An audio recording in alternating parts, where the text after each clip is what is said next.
votre autorisation. J'aimerais, avec votre autorisation, dédier le shiur Leilui Nishmat Avi Mori, Rav Chaim Tzvi ben Rabbi Yehuda. On va maintenant parler un petit peu de Rosh Hashanah. Cette année, les temps pour se préparer ont été un peu compliqués parce que on va rentrer dans l'année scolaire ou de travail, de retour de vacances, et on sent que Rosh Hashanah il va nous tomber dessus sans qu'on ait vraiment eu le temps de se préparer comme il faut. Donc, on va essayer de parler un peu de Rosh Hashanah et d'essayer de comprendre qu'est-ce que c'est Rosh Hashanah, sur quoi on est jugé, etc. C'est connu que Rosh Hashanah, il a plusieurs noms. Dans la Torah, il est appelé Yom Teruah, jour de sonnerie. Zichron Teruah, un jour où on se souvient des sonneries. Yom HaZikaron, le jour du souvenir. Donc, il a plusieurs appellations, plusieurs noms. Mais le nom général qui revient le plus souvent, celui qu'on utilise, c'est Rosh Hashanah. Comme on sait, les noms qui sont donnés au Mu'adim, chaque fête dans son nom, inclut en elle l'essence de la fête, la signification profonde de cette fête en question. Donc ça nécessite une explication parce que Rosh Hashanah, Rosh, ça veut dire le début, le commencement, comme la tête qui est le début du corps. Et si on considère les choses de cette manière-là, donc ça veut dire que apparemment on parle Rosh Hashanah, le début de l'année, donc on est en train de datifier quelque chose et de dire voilà, Rosh Hashanah, c'est le premier jour de l'année. Et on sait très bien que ça, c'est qu'un détail secondaire par rapport à la signification importante de Rosh Hashanah. Ce n'est pas juste une question de donner une date de l'année. Parce qu'on sait très bien que ce qui va être essentiel dans ce jour, c'est le din, c'est un jour de jugement. Un din pour le klal, pour tout le klal Israël de manière générale, et un din pour le prat, pour chaque individu séparément. Et donc, pourquoi est-ce qu'on n'a pas appelé le nom le plus courant, le plus utilisé? On aurait dû l'appeler Yom HaDin. C'est un jour de jugement. C'est ce qui, à notre compréhension, caractérise le mieux la fête de Rosh Hashanah. Il y a une autre question qui s'ajoute à celle-là. C'est pourquoi tout le jugement, notre jugement, se fait le premier jour de la nouvelle année. Parce que le din, finalement, le jugement, c'est sur tout ce qu'on a fait dans l'année passée. Donc, il serait plus logique, si on réfléchit un peu, que le jugement se fasse le dernier jour de l'année. C'est-à-dire, on arrive au dernier jour, on fait le bilan sur tout ce qu'on a fait, de bien ou de mal, et on nous juge. Ce serait plus cohérent. Mais on voit qu'on commence une nouvelle année, et le premier jour de la nouvelle année, on juge. Akadosh Baruch Hu nous juge. Donc, ça, c'est les deux questions qu'on se pose. Premièrement, pourquoi Rosh Hashanah et pas Yom HaDin, qui symboliserait mieux l'essence du jour? Et deuxièmement, pourquoi ce jugement se fait à Rosh Hashanah, le premier jour de l'année, et pas le dernier jour de l'année précédente où on devrait faire un bilan un petit peu pour voir où on en est. Nous, on croit que chaque année ressemble à la précédente. On ne voit pas la différence. On voit les saisons qui se suivent, on voit les choses se dérouler, les fêtes, revenir chaque année, etc. Et on ne voit pas la différence entre une année et une autre. Mais en réalité, ce n'est pas comme ça. Le Maharal, il explique que Shana, le mot année vient du mot shinui, du mot changement. Chaque année, c'est un nouveau changement. C'est un changement qui n'a jamais existé de par le passé et qui ne va jamais se reproduire dans le futur. C'est un changement unique qui est dédié à chaque année séparément. Donc, chaque année, c'est quoi? C'est un renouvellement de notre mission dans la Avodat Hashem, de notre rôle dans la Avodat Hashem. Chaque génération, en réalité, a un rôle spécifique dans la Avodat Hashem. Ça veut dire quoi? Le but ultime de la création qui est de dévoiler le Kvod Shamaim dans le monde. Donc, chaque année, Akadosh Baruch Hu détermine pour notre génération qu'est-ce qu'elle va devoir accomplir pour arriver à diffuser un maximum le Kvod Shamayim. Donc, à Rosh Hashanah, la génération est prise en compte, mais dans une globalité, dans un plan général qui a déjà été établi durant les 6 premiers jours de la création jusqu'à la fin des temps. Et on a dit le but final, c'est quoi? C'est le but ultime de la création, dévoiler le nom d'Hachem partout dans le monde. Et chaque génération a son rôle à jouer dans ça pour le faire de plus en plus pour arriver à ce but pour lequel le monde il existe. Donc, dans le din de Rosh Hashanah, on n'est pas juste en train de juger les actions qu'on a fait dans l'année, mais on est en train de juger toutes les actions qui ont été faites en réalité depuis Sheshet Yemei Bereshit jusqu'à la fin de toutes les générations, la fin des temps. Donc, pour déterminer le futur de l'année qui va venir, Akadosh Baruch Hu, il regarde, il observe les temps du passé, mais il revient bien en arrière et il regarde le futur, mais jusqu'à la fin des temps. Il regarde le futur jusqu'au bout. Le Ramban, il dit dans Parashat Bereshit que les 6 jours de la création correspondent aux 6 millénaires dans lesquels les 6 millénaires depuis que le monde a été créé. Tous les événements qui se sont déroulés dans ces milliers d'années, leur racine, c'est quoi? C'est Sheshet Yemei Bereshit, c'est les 6 jours de la création. On peut comparer ça à une graine qu'on plante dans la terre. Eh bien, cette graine-là, elle va déterminer tout ce qui va pousser à partir de ce moment-là dans le futur, à partir de cette graine. L'arbre qui va pousser avec tous ces détails, est-ce qu'il sera grand ou petit, large, étroit, comment seront les branches, comment seront les fruits, de quelle couleur, est-ce qu'ils seront goûteux. Tout ça, c'est déterminé que par quoi? Par cette petite graine qu'on a plantée dans la terre. Tout ça, ça va déterminer dans le futur comment il sera cet arbre, est-ce qu'il sera productif, etc. Tout ça. Et de la même manière, les Sheshet Yemei Bereshit, les 6 jours de la création, en fait, c'est justement cette petite graine qu'on sème et à l'intérieur, tout est inclus, tout le futur qui va se dérouler à partir de Sheshet Yemei Bereshit jusqu'à, sauf Kol Adorot, jusqu'à la fin de toutes les générations, tout ça c'est déterminé quand? À Sheshet Yemei Bereshit, c'est là que ça a commencé. Donc on a appris ici que tout est inclus dans le début et après viennent les détails. Après, on commence à rentrer dans les détails. Et ça, c'est parce que le prat, le détail, il reçoit un sens que quand on parle de lui dans le klal. C'est-à-dire que quand on va parler d'un certain détail et on va voir est-ce que ça va matcher ou pas, ça va être en fonction de cette vision globale qu'on vient de citer. Donc, on a dit chaque génération a son propre tachlit, a sa propre fonction, a son propre rôle à jouer. Et en plus de ça, chaque individu, donc chacun d'entre nous, on a une part dans ce rôle qui est un rôle de la génération, mais on a une part personnelle qu'Akadosh Baruch Hu, il nous donne et qui doit se réaliser exactement maintenant, cette année qu'on va entamer. Donc, il y a un din du klal. Hachem, il va juger de manière globale la génération pour ce rôle-là qui veut nous donner cette année. Qu'est-ce qu'on va devoir réaliser exactement pour diffuser le Kvod Shamayim dans le monde? Et il va nous juger aussi pour ce rôle qu'on aura, nous, chacun personnellement, pour apporter finalement à la génération cette qualité de pouvoir dévoiler le nom d'Hachem dans le monde. Et ça, c'est la raison pour laquelle cette fête s'appelle Rosh Hashanah. Cette expression, elle synthétise l'essence du jour.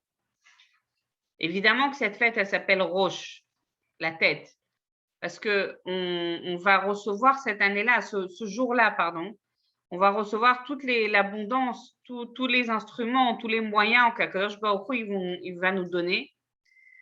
Et pendant cette année-là, la racine qu'Hachem va planter en nous, elle va se développer, elle va grandir, faire pousser des branches. Et chaque jour de l'année, ça va être une branche en plus qui pousse. Zehayom Trilat Maasecha, c'est le jour du début de tes créations, de tes créatures. Zikaron le Yom Rishon. On nous dit c'est Zikaron, c'est le souvenir du premier jour. Quel premier jour? Le premier jour, c'est-à-dire le premier jour de la création. De la même manière que le premier jour de la création, tout a été inclus dans ce que Akadosh Baruch Hu a été créé. De la même manière, ce jour-là de Rosh Hashanah, c'est le début des actions qu'Hachem va déterminer. Et tout ça, comme on dit, ça va inclure toute l'année à l'intérieur. Tout est inclus. Alors évidemment, c'est les actions que l'homme a fait par le passé qui vont être déterminants. Le din de Rosh Hashanah, ça c'est évident.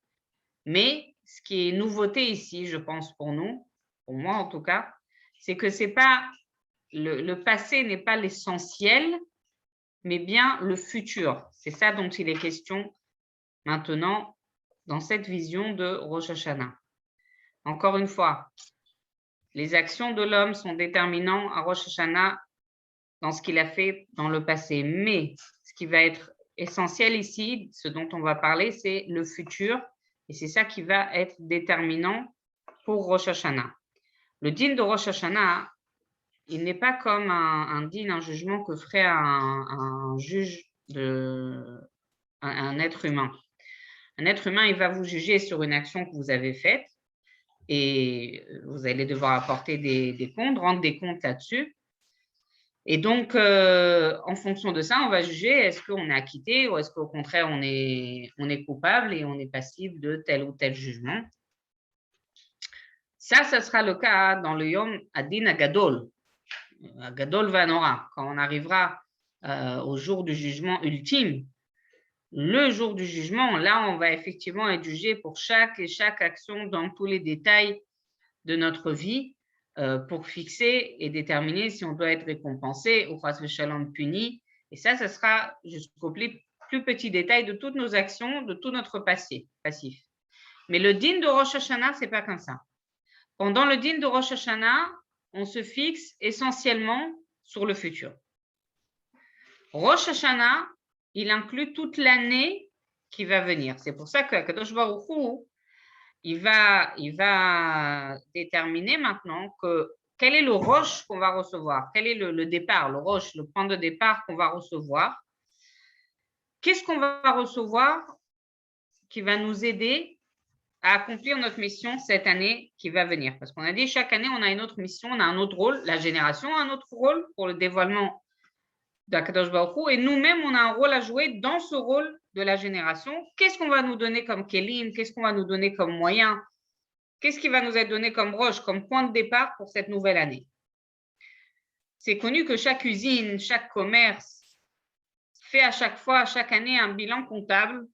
Et le but, c'est quoi? C'est de voir dans le futur comment on va faire fonctionner les entrées, les sorties d'argent, quel budget on va fixer pour l'entreprise, apprendre des erreurs qu'on a fait dans l'année qui est passée, voir comment on peut faire plus de bénéfices, etc., etc. Et en fonction du bilan de l'année qui est passée, alors on va réfléchir à comment, quel budget cette année-là on va déterminer, pour quelles différentes fonctions, différentes branches de l'entreprise, jusqu'au plus petit détail. Donc, on fait ce bilan comptable et c'est important.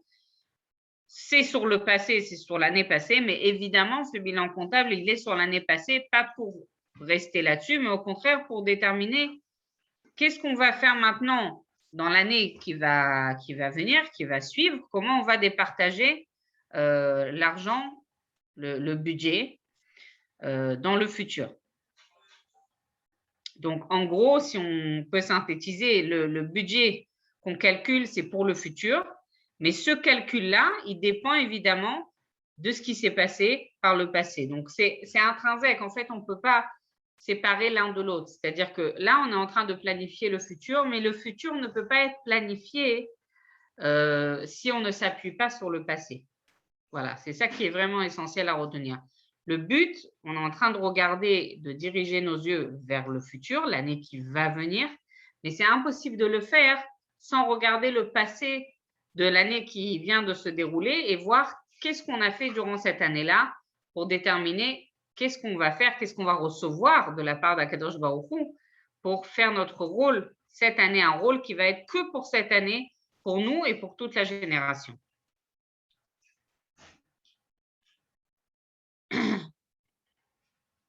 Donc, on va nous donner un budget, entre guillemets, un budget pour cette année, des moyens pour qu'on puisse réaliser notre rôle. Et c'est ça la clé. Chaque personne à Rosh Hashanah, elle reçoit un rôle, elle reçoit une mission qui lui est propre et elle reçoit tous les moyens nécessaires pour réaliser cette mission. Et c'est sur ça qu'elle est jugée. C'est sur ça qu'on est jugé. Quels moyens on va recevoir pour réaliser la mission qu'on nous donne pour cette année? On ne nous juge pas est-ce qu'on va être puni ou est-ce qu'on va être méritant, mais on nous juge sur cette nouvelle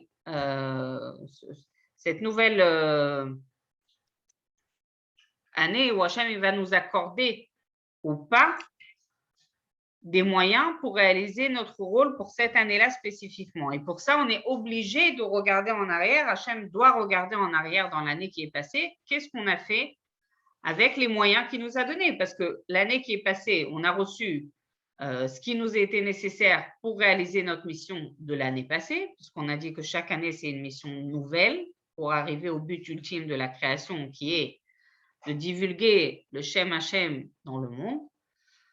Et on regarde, et en fonction de ça, on décide, bon, alors cette année, on va lui donner tel et tel moyen. Entre parenthèses, je crois que c'est une leçon pour nous aussi, c'est de la même manière que quand on va arriver dans le monde futur, alors on n'aura aucun argument à apporter à Kadosh Baruch Hu quand il va nous dire, mais pourquoi tu n'as pas fait plus de Torah et de mitzvot? Mais pourquoi tu n'as pas fait plus de tzedaka? Pourquoi tu n'as pas fait plus d'études de Torah, etc. On sait très bien qu'on n'aura aucune possibilité d'apporter un argument pour nous défendre, entre guillemets, parce que tout sera clair et on ne pourra pas dire on n'avait pas le temps, on n'avait pas la possibilité, parce qu'on va nous prouver, ça va être noir sur blanc, sans qu'on doive nous expliquer que tout ça, c'est des prétextes.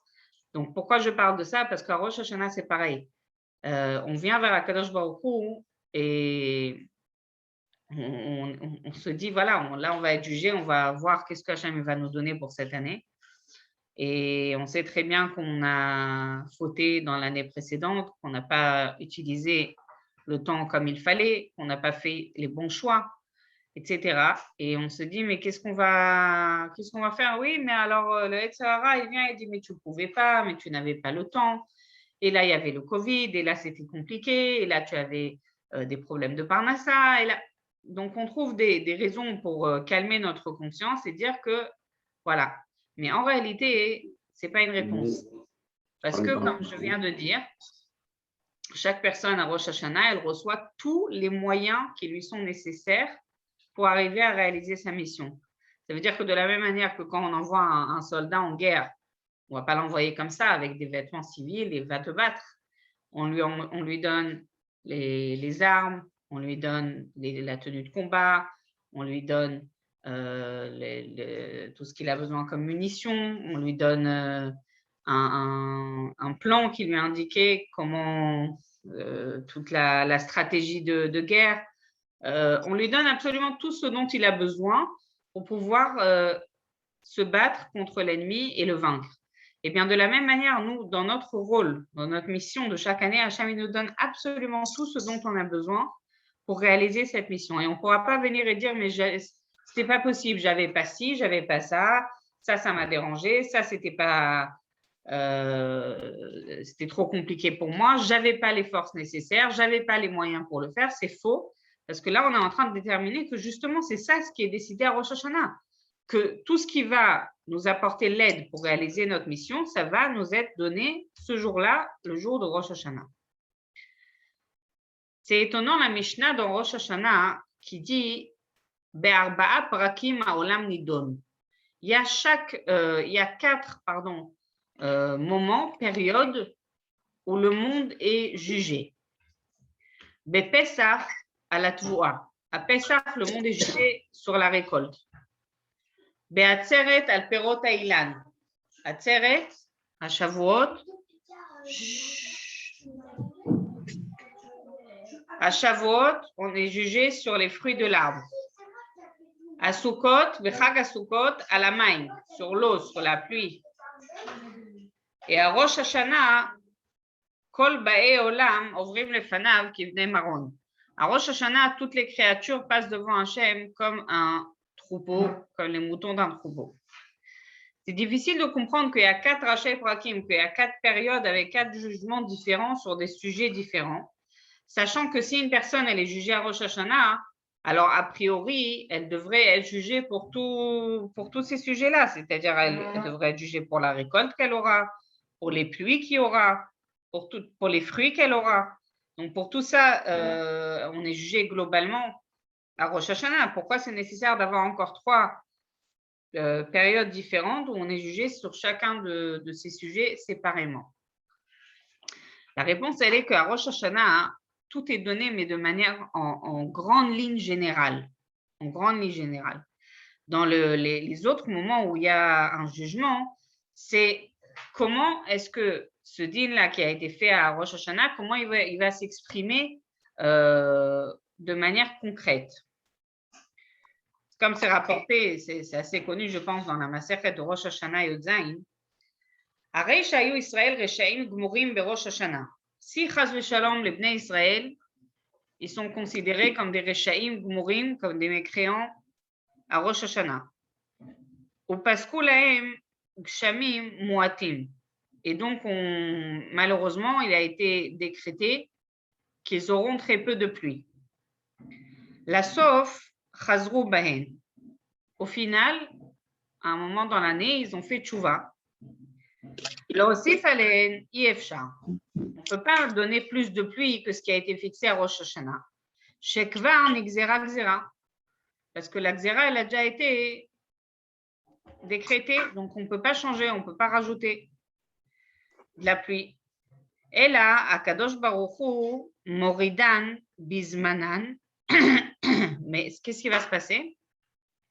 Akadosh Baruch Hu va faire tomber cette pluie au bon moment, à la Haaretz, Atzricha Lahem, et juste dans les endroits où la terre a le plus besoin de la pluie. Ça, c'est un cas de figure. Les Bnei Israël étaient chas shalom reshaim gmurim à Rosh Hashanah. On a décrété qu'ils auront très peu de pluie. Pendant l'année, Baruch Hashem, ils ont fait tchouva.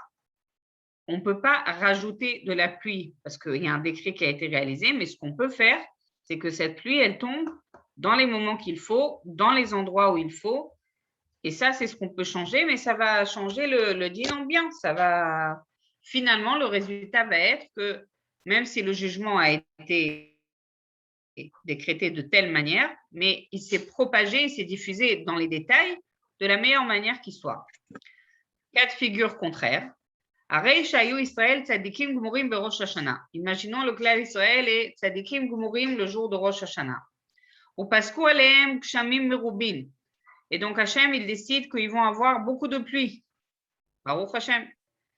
La sauf chazru bahem. Mais au bout d'un moment, malheureusement, ils se détournent du bon chemin.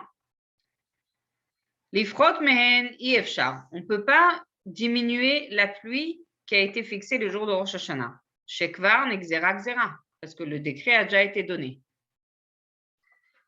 Et là, Akadosh Baruch Hu moridan shelo bizmanan. Mais qu'est-ce que Hachem il va faire? Il va faire tomber cette pluie au mauvais moment. Al eretz she'ena tzricha lahem. Sur une terre qui n'en a pas besoin. Vous comprenez? Donc, il y a le din global qui est donné à Rosh Hashanah. Et après, dans les détails, durant l'année, Akadosh Baruch Hu, il va éparpiller ce din en fonction de notre comportement, en fonction de ce qu'on est méritant ou pas. Donc, tout ça, ça dépend évidemment de ce qu'on va faire. Déjà, il faut que le jour du jugement, en fonction de ce qu'on est maintenant, le jour de Rosh Hashanah, Hachem va nous juger. Il va regarder le passé l'année qui est révolue pour déterminer qu'est-ce qui va nous donner comme moyen pour cette année aussi. Et à Rosh Hashanah, on parle de tout, voilà, de manière générale, de manière globale. On décide par exemple qu'il y aura telle quantité de pluie. Évidemment, une fois que c'est décrété, c'est intéressant parce qu'on ne peut pas changer. C'est-à-dire que c'est intéressant de noter que quand Hachem il décrète quelque chose à Rosh Hashanah, on ne peut pas le changer. On ne peut pas le changer, mais on peut le maler, on peut le façonner. C'est-à-dire qu'on peut faire en sorte que le décret qui a été donné, il soit donné de manière plus douce et mieux répartie en fonction de nos actions qui vont s'enchaîner durant le cours de cette nouvelle année. Et c'est une consolation parce que on se dit qu'à Rosh Hashanah, Hashem va tout fixer et ça fait très peur parce qu'on se dit voilà, tout va être déterminé ce jour-là pour toute l'année qui va venir. Et quelque part, c'est un peu effrayant parce qu'on se dit finalement, si tout est déterminé, alors même si on va bien se comporter, mais à Rosh Hashanah, on nous juge pour toute l'année qui va venir. Alors, je pense que cette Gemara, elle renforce un petit peu, elle nous encourage un petit peu en sachant que effectivement, tout est décrété le jour de Rosh Hashanah, mais c'est que dans des lignes générales. Et après, le décret, il peut très bien se manifester en fonction de notre comportement et de ce qu'on mérite. Donc ça, c'est, je pense, je ne sais pas si on peut appeler ça une consolation ou un chizouk, voilà, que ça nous renforce de comprendre que, évidemment, on doit faire tchouva sur tout ce qu'on a fait, mais par la suite, c'est ce qui va déterminer, c'est ce qu'on va faire par la suite. Rabbi Yossé Omer, Adam Nidon Bechol Yom. Rabbi Yossé dit, dans Gemara Rosh Hashanah Tetzain, une personne est jugée tous les jours. Rabbi Nathan Omer, Adam Nidon Bechol Sha'a. Selon Rabbi Nathan, une personne est jugée à chaque moment, à chaque instant. Rav Dessler explique de quoi on parle quand on dit que la personne elle est jugée tous les jours. Il dit que de la même manière que le cerveau il fait fonctionner tous les membres du corps, s'il y a une petite paralysie, chas v'shalom, dans une partie du cerveau, alors cette partie-là qui est reliée à un certain membre, elle ne peut pas le faire bouger, elle ne peut pas le faire fonctionner. Même si ce membre, il est entier, il est fonctionnel, mais comme le cerveau qui est relié à ce membre a une certaine paralysie, il ne peut pas le faire fonctionner. Et vice-versa, si le cerveau est en très bonne santé, mais il y a un membre qui est paralysé, qui a été paralysé, qui est touché, alors le cerveau, il ne peut pas le faire bouger. Donc, à Rosh Hashanah, dans le din, de là va découler tout ce qui va se passer dans l'année qui va suivre. Et sur ça, la personne, elle est jugée tous les jours. Est-ce qu'elle est méritante de recevoir cette abondance, cette ashpa'a, cette influence positive qu'Akadosh Baruch Hu a déterminée pour elle à Rosh Hashanah? À Rosh Hashanah, on va déterminer tout ce qui va ressortir, tout ce qui va venir dans l'année qui va suivre, toute l'abondance, tous les moyens qu'Hachem nous donne. Et chaque jour, on va être jugé de nouveau, est-ce qu'effectivement on mérite tout ce qu'Hachem nous donne pour arriver à notre mission? Ça, c'est le din de tous les jours. Et même si à Rosh Hashanah, il nous manquait quelque chose. Il nous manquait quelque chose. Et ça va se manifester dans l'année. Mais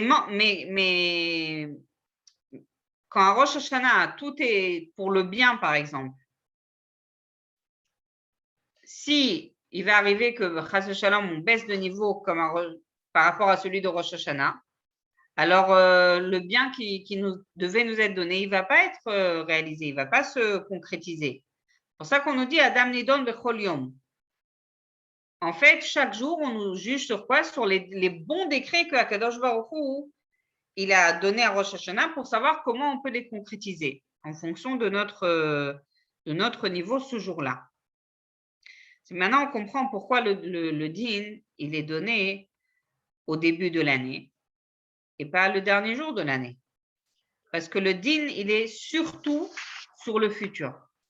Il est surtout sur le futur et pas sur le passé. On n'est pas en train maintenant de nous... c'est pas qu'on est en train de nous juger, c'est-à-dire que le jugement qu'on est en train de nous faire, il se fait pour déterminer qu'est-ce qu'on va avoir et recevoir dans l'année qui va venir. Étant donné que c'est ça qu'on vise, le futur, cette année-là qui va venir, Bezrat Hashem. Alors, dans ce sens, on a toutes les tfilotes de Rosh Hashanah où on fait des bakashot sur Tachlit Abriya, sur le but ultime de la création. Étant donné que ce jour-là, on reçoit une part dans cette mission d'apporter toute la création à son but ultime, à Gilui Kvod Shamayim. Alors, on le dit, dans toutes les tfilotes, on dit, on exprime Galek Kvod Malchutra Aleinu, Veinase. On demande que tout Akadosh Baruch Hu, que toute sa royauté, elle puisse se dévoiler un maximum à chaque instant. Et on montre qu'on languit cette présence d'Akadosh Baruch Hu, qu'elle se manifeste dans ce monde. Maintenant, la question, c'est à qui Akadosh Baruch Hu donne une part et des moyens pour remplir son rôle dans cette mission-là de dévoiler le Kvod Shamayim dans le monde. La réponse, elle est très simple. À celui qui le désire vraiment. Celui qui souhaite vraiment, de toute son âme, divulguer, dévoiler le Kvod Hashem dans ce monde, que c'est son vrai désir, sa vraie aspiration, eh bien, c'est à lui que Akadosh Baruch Hu, il va donner la vie, la parnassa, tout ce dont il aura besoin. Parce que tout ça, ça va être quoi? Ça va être que des instruments qui vont lui permettre à arriver à ce but ultime qui est de dévoiler le Kvod Shamayim dans ce monde. Et ça, c'est très facile de le voir.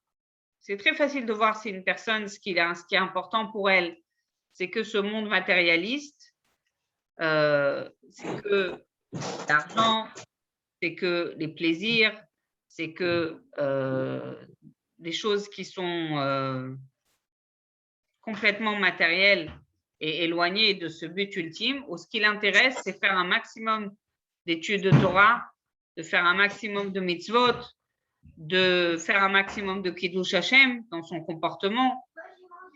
Plus une personne, elle montre par ses actions qu'elle aspire à faire que ces choses-là pour divulguer un maximum le Kvod Hashem dans le monde, à qui Hashem va donner tout ce qu'on désire, Chaim, Parnassa, Shalom, Briout, toutes les demandes qu'on fait à qui? À une personne qui va montrer que c'est ça ce qu'elle veut vraiment. Elle veut divulguer le Kvod Shamayim dans ce monde.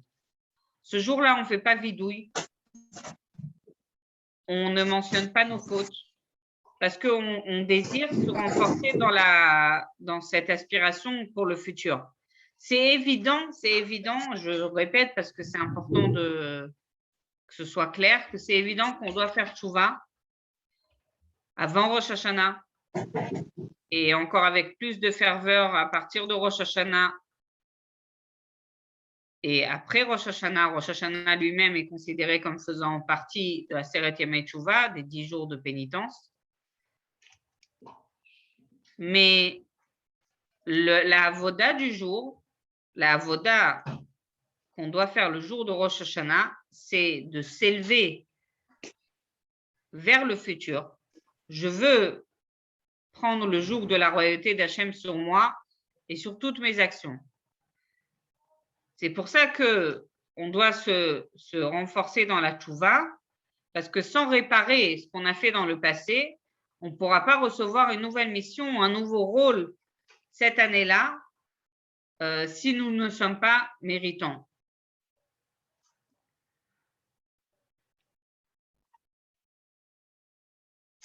Il y a le passage qui dit souviens-toi de nous pour la vie, Melech Hafetz B'chaim, le roi qui désire la vie, Vekotvenu Besefer HaChaim, et écris-nous dans le livre de la vie, les Ma'ancha Elokim Chaim, pour toi, Elokim Chaim. Alors on se pose la question, mais finalement ça paraît un peu hypocrite parce que pour qui on veut la vie? On veut pour nous. Inscris-nous pour la vie, souviens-toi de nous pour nous inscrire dans le livre de la vie. Et on dit les Ma'ancha Elokim Chaim. C'est pour toi, Elokim Chaim, qu'on demande à être inscrit dans ce livre de la vie. On donne le machal d'un commerçant qui, chaque année aller dans une grande fête foraine pour acheter son commerce, etc., tout ce qu'il avait besoin. Et il avait son fournisseur habituel. Et il y avait une année où malheureusement, il avait perdu beaucoup d'argent. Et donc, il n'a pas pu acheter ce qu'il lui fallait. Il a demandé à ce fournisseur de lui faire crédit. Alors, il lui a fait crédit. Et dans l'année qui a suivi, il a fait tout ce qu'il fallait pour le rendre ce crédit, pour lui rendre cet argent qu'il lui devait. On dit à Kadosh Baruch Hu, laisse-nous en vie, permets-nous de rester en vie, parce que ce qu'on veut finalement, c'est que ce soit pour toi. On veut rendre tous ces crédits, tout ce qu'on doit à Kadosh Baruch Hu.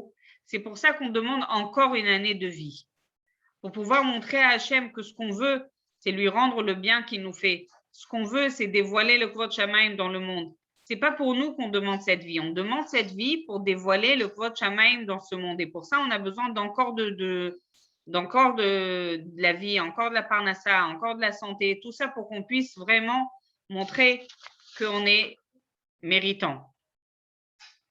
On veut être des Avdei Hachem, on veut être des serviteurs d'Hachem, des esclaves d'Hachem. Ça veut dire quoi? Ça veut dire se détourner de tout ce qui est matériel, se dévouer entièrement à Torah et Mitzvot et savoir que tout ce qu'on a de matériel, c'est qu'un moyen pour nous aider à notre grande mission qui est de faire la Avodat Hashem. Quand on réalise ça, alors notre Shuvah, elle est différente. Et Bezrat Hashem, on espère que le jour du jugement, Akadosh Baruch Hu, il va voir qu'on est prêt à prendre le joug d'Hachem sur nous et à le dévoiler un maximum.